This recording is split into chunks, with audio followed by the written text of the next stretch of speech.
Доброе утро, дорогие друзья! Меня зовут Сталик Ханкишиев. Это программа о вкусной и здоровой пище. Но настолько здоровую пищу мы сегодня с вами готовить не будем.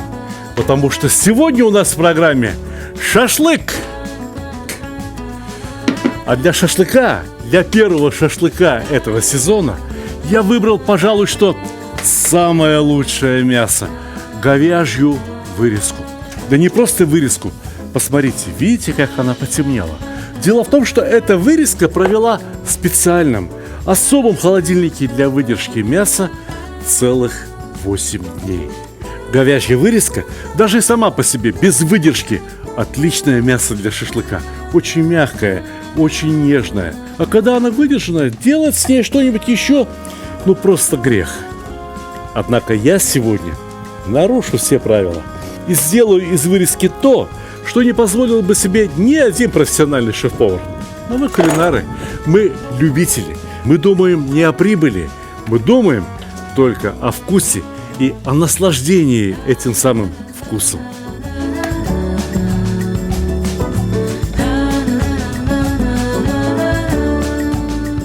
Подсохшую верхнюю пленку мяса я срезаю на бульон. В бульоне она поведет себя отлично, а вот в шашлыке она мне ни к чему. Вообще вырезка – это и бефстроганов, это и стейки, это масса очень интересных блюд, которые я уже показывал в нашей программе неоднократно.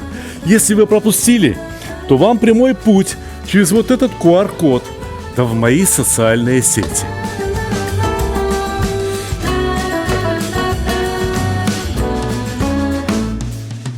Ну вот и все.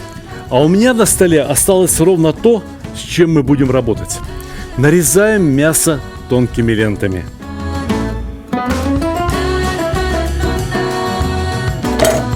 Вот раз полоса мяса. Вот вторая.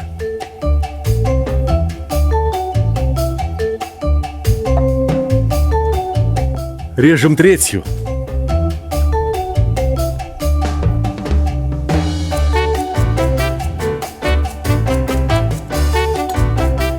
Пожалуй, что и достаточно.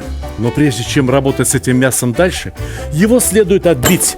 Однако отбиваю я мясо вовсе не для того, чтобы сделать его еще мягче. Это вырезка куда еще мягче. Мне необходимо получить куски мяса еще длиннее, еще шире и еще тоньше.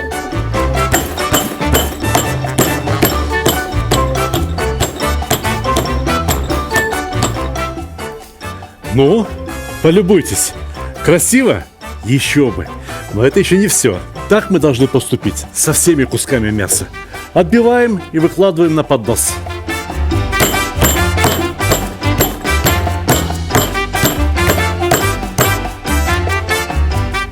Весь поднос заполнился мясом, а оставшиеся места заполняю заплатками. Вот так. Красиво? Но это еще не все. Во-первых, соль. Мясо без соли вкусным быть не может. Солим мясо. Сверху соли немного перца, а также приправы, самые обычные. Зира и кориандр. Это шашлык вкусный, но вкусный он не из-за специй, а вкусным и нежным он получается из-за особого состояния мяса и из-за правильной жирности этого самого мяса. Но мясо выглядит довольно постным. Жир у этого бычка был, вот он, отличный. Но все-таки это достаточно тугоплавкий жир, который, если и будет готов, то только после того, как мясо уже пересохнет. У меня есть другое решение. Полюбуйтесь, вот как оно выглядит. А называется эта запчасть от бараньей туши сетка, либо сальник, а по-французски говорят крепин. Этой сеточкой перекладываем все мясо. Да, разумеется, это жир, но жира здесь совсем немного, и он очень тоненький. Французские повара используют его в качестве упаковки. Вот надо что-нибудь обернуть в жир. Пожалуйста, есть сеточка. У свиньи, у барана она достаточно тонкая. У говядины, к сожалению, она грубовата, слишком толстая. Эта сеточка, судя по всему, от совсем молоденького ягненка. Он еще и жир-то нагулять не успел, но тем не менее, нам именно такая и сгодится. Потому что настоящий жир я имею в виду курдючное сало, мы добавим отдельно.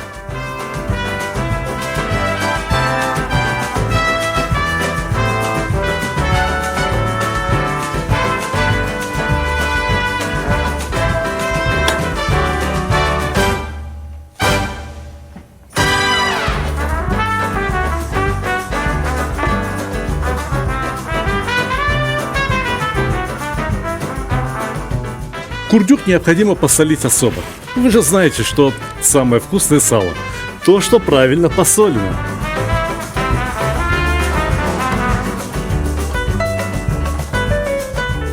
В нашем случае сальник-сетка будет помогать удерживать разрозненные полосы мяса вместе. Он выступит в качестве арматуры. Аккуратно, очень аккуратно сворачиваем мясо в рулет.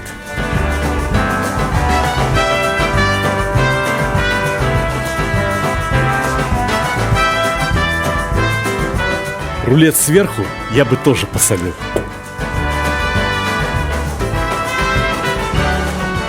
Но и это еще не все. Теперь сальником необходимо обернуть весь рулет. Расправляйте, чтобы колбаса выглядела с самого начала очень красиво. Ну, как?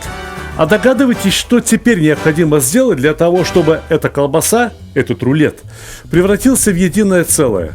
Да-да, конечно, в холодильник. Можно даже в морозильник. Чтобы мясо в колбасе прихватило морозцем. Чтобы его можно было нарезать на ровные, аккуратные шайбочки. Очень часто мясо для шашлыка маринуют, а этот шашлык подмораживают. Культурный человек не должен питаться одним только мясом.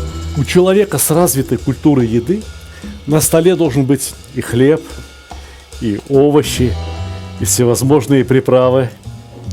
Я предлагаю сейчас приготовить то, что послужит и гарниром, и как бы горячим салатом. Посмотрите, что у меня здесь собрано. Баклажаны, помидоры, несколько штук перцев, молодой лук, чесночок. Послушайте, все это настолько замечательные продукты, что они не требуют практически ничего. Разве что несколько капель хорошего растительного масла, щепотку соли и правильный огонь. Баклажаны пускай укладываются первыми. Я взял керамическую форму для запекания, хотя можно было бы взять и чугунную сковородку. Все получилось бы точно так же. Никто по вкусу не разберет, в чем это запекалось. А вот если не посолить, то, пожалуй, что каждый второй скажет: а где же соль? Подайте мне сюда соломку. Чесночок. Чеснок разрежем вот так. Когда он испечется, зубчики из него просто выдохнутся. Помидоры. Помидорки давайте разложим красиво, меж баклажанчиков. Зеленый перчик. Умеренно острый. Салат я готовлю, примерно на 8. Поэтому всего должно быть по 8.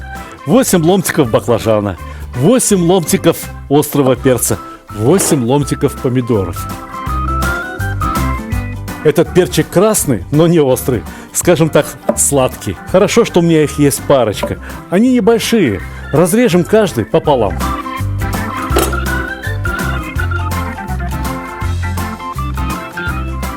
Ну, а эту красоту уж чисто для светофора.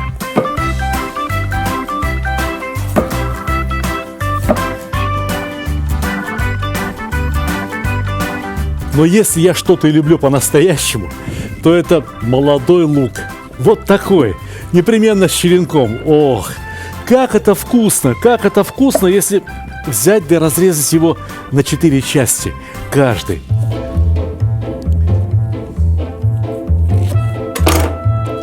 И внутрь каждой луковицы непременно соль. И чуть-чуть потереть. И пусть лежит вот здесь. Здесь ему самое место. Чем это можно украсить? Разве что еще одной капелькой масла. Понемножку, по чуть-чуть. Дело в том, что ароматы, как и краски, передаются именно через масло. Это все получится очень вкусно, если это блюдо поставить буквально на 15 минут в печку. И ровно через 15 минут Будь готов. Не верите? Проверяйте.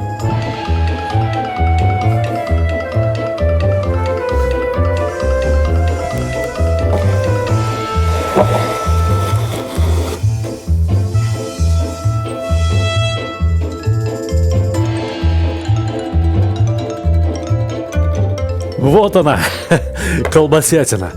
Еще раз смотрите. Не замерзла, но стала достаточно твердой. Теперь ее удобно нарезать. Какими кусками будем нарезать? Потолще или потоньше? А? Вам как нравится? Не красота? О, еще какая красота! А нарезать мы будем толщиной сантиметра по 2. Видали, да? Сколько там жира? А жира-то практически и нет. Так, ниточки, прожилки, буквально как в драгоценном мраморе. Да-да, товарищи, блюдо, которое у нас получается, фактически такого приличного ресторанного уровня. Только если бы я, упаси Господь, работал в ресторане, то подавал бы ровно по одному кусочку такого шашлыка. Знаете почему? Потому что второй будет иметь точно такой же вкус. Ничем не будет отличаться. А в ресторане, либо когда ко мне человек приходит в гости, очень хочется угостить и тем, и этим, и третьим. Понимаете, чтобы человек все попробовал. Вот этого куска вполне достаточно, чтобы напробоваться вот так. Вот я такой человек. Я один такой кусочек мяса съем, немножко овощей, кусочек хлеба. И я уже сыт. Ребята, еда – это наслаждение. Ребята, еда – это необходимость. Товарищи, еда – это еще и искусство. Но еда – это не спорт. То есть обжорство не является достоинством. Наивысшее из благодетелей – это умеренность.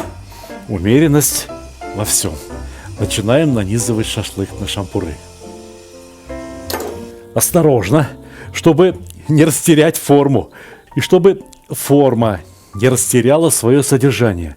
А содержимое у этой формы, можно сказать, драгоценное. Это жир, который сейчас вытопится. На 50% вытопится туда, в мангал. Мясо, особенно говядина, особенно вырезка, готовится очень быстро. А вот курдюк, я вам скажу, готовится немножко подольше. Но сейчас у нас мясо холодное, и оно нагреваться будет, может быть, на пару минут дольше. За это время курдюк как раз растопится как надо.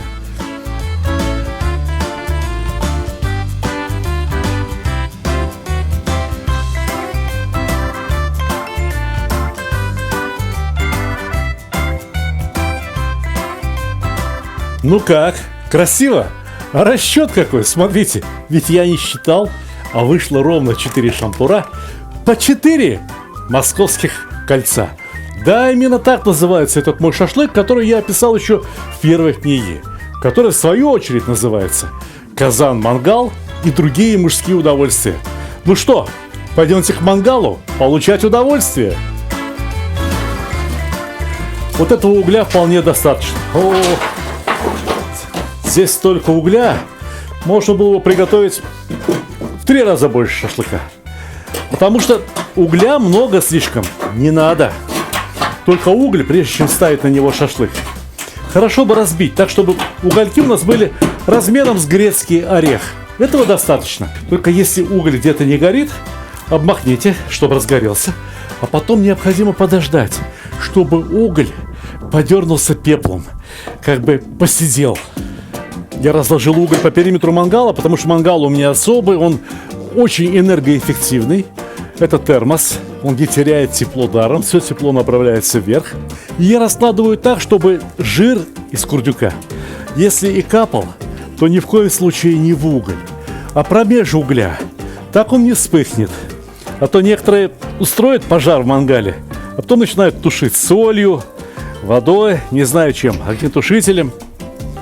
Сыпать соль на мангал примерно то же самое, что посыпать песком. Да, песок тушит любое открытое пламя. точно так же тушит огонь соль. Ровно по этим причинам. Соль не горючий материал. Тушите песком, уж если загорелось. Либо просто-напросто взяли и убрали шашлык там, где у вас нет угля. Поставить минутку, здесь все потухнет, жир сгорит и продолжай готовить. Ничего страшного. Когда переворачиваешь шашлык? Ровно тогда, когда зашкварчало. Зашкварчало мясо, значит, из него пошел сок. Посмотрите, переворачиваю, и все ровно так, как надо. Бока у шашлыка тоже не помешает прожарить как следует. А как у нас здесь? Все в порядке, но еще может постоять, правда?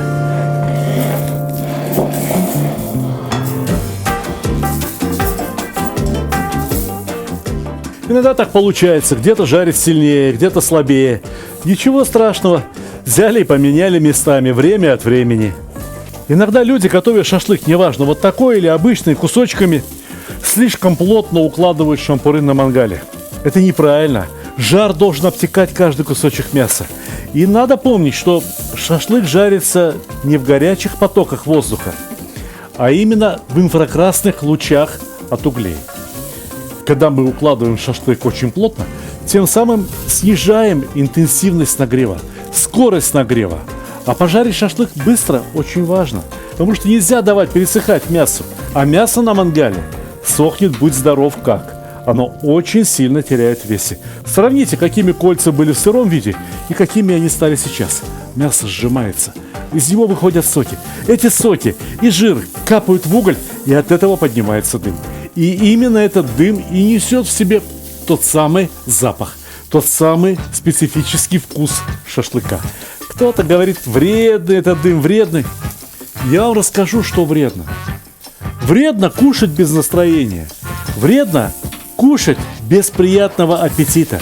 А мы сейчас этот шашлык навернем с таким аппетитом, что ого-го!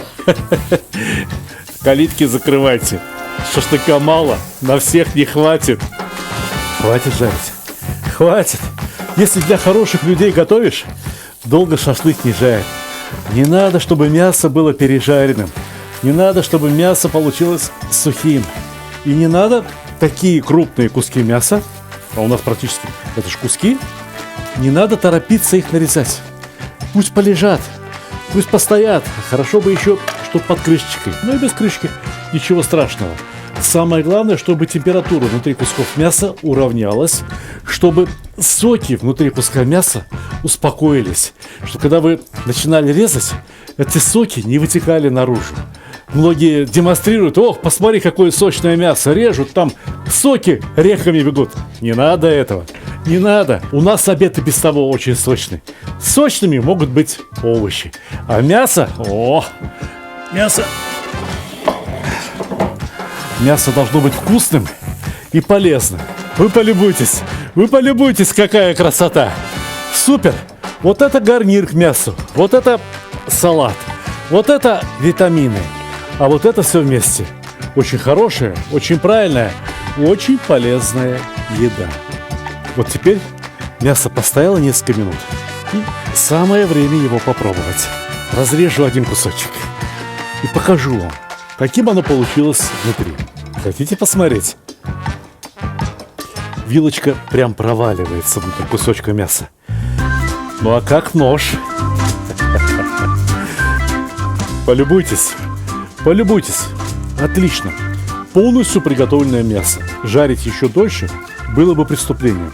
Но ввиду того, что внутри этого куска мяса есть достаточно жирка, и мало того, что это вырезка, да еще и выдержана, да еще и нарезана тонко, да еще и отбита. Ну какой она должна получиться? Да самый нежный, самый идеальный. Попробуем? За ваше здоровье!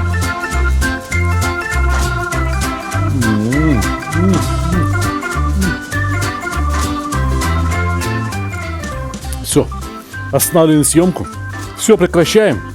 И каждый мужчина бегом на рынок и готовим шашлык по рецепту Сталика Хантишиева, который называется «Московское кольцо».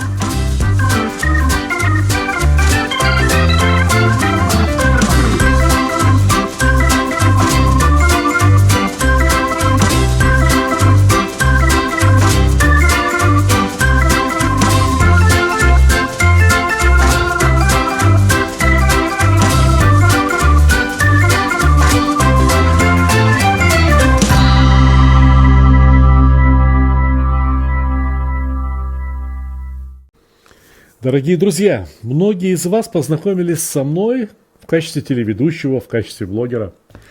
Но главный труд моей жизни – это книги, кулинарные книги. Я пишу их уже более 15 лет. Многие мои книги получили призовые места на международных конкурсах. В Париже, в Пекине, в Янтае, во Франкфурте на Майне. Одна из моих любимых книг, пусть и не самая большая, это книга о шашлыке. Называется эта книга «Мангал». Здесь не слишком много страниц, здесь не слишком много рецептов. Но, читая эту книгу, вы узнаете нечто очень важное о таком любимом и широко распространенном блюде, как шашлык. Вы узнаете, какие шампуры выбрать, какая кочерга нужна, какие щипцы, как должен быть устроен хороший мангал. Вы узнаете, как правильно разжигать уголь, как распределять его в мангале. Вы узнаете очень многое о методах маринования, о методах получения великолепного, очень вкусного и ароматного шашлыка. И если кто-то считает, что шашлык – это одно единственное блюдо, он сильно ошибается. Мир шашлыка настолько же разнообразен, насколько разнообразна кулинария вообще. Здесь очень много теоретических работ. Например, какой маринад лучше работает. Мы выбирали маринад на основе кефира, на основе киви, на основе помидора, лимона, вина, лука и так далее, и так далее. А далее независимая комиссия, так сказать, оценивала и давала свои оценки. Сделаны выводы на этой основе. Шашлык можно готовить не только из мяса, не только из курятины, не только из рыбы. Шашлык можно готовить из овощей, из грибов, даже вот и из картошки. И любое мясо практически годится на шашлык. Самое главное – разобраться, как с ним работать. Как должен быть устроен мангал, как должен быть устроен розжиг, стационарный розжиг для угля, который, я могу назвать своим изобретением, но все, кому построили такие розжиги, очень довольны. Как приготовить самый лучший люля-кебаб, которому руки человека к этому фаршу не прикасались. Можете себе представить такое? Такое возможно. Идеально чистый, идеально качественный. Как приготовить хан-кебаб, как приготовить шашлыки самых разных народов. И как приготовить шашлыки, которые не принадлежат никаким народам, потому что их я придумал.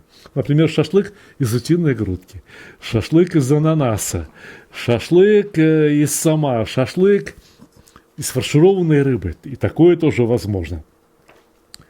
Шашлык, вот тоже еще одно мое изобретение, прямо не нарадуюсь, который я назвал кустурица-кебаб. Брынза, помидоры, чеснок, укроп, тесто. И в результате получаете очень вкусное блюдо. Посмотрите, как оно выглядит. Ну, не красота? Красота. Дорогие друзья, эту и другие мои книги вы можете купить на моем сайте. Мой сайт называется очень просто stalik.ru. В названии ролика вы можете прочитать, как писать это слово. И в описании к ролику тоже можете прочитать stalik.ru. Книги отправляются по всей России, по большинству стран СНГ. И везде, куда доходит почта, направленная из Подмосковья. Откуда я шлю вам горячий привет, желаю крепкого здоровья и приятного аппетита. Книги можно приобрести не просто вот так вот, в чистом виде, но еще и с автографом. С именным автографом, который я лично ставлю на каждую книгу. Вы можете поздравить при помощи этих книг своих друзей, коллег, родных, ну и самого себя в конце концов. Почему бы не порадовать? Я желаю вам огромных кулинарных успехов.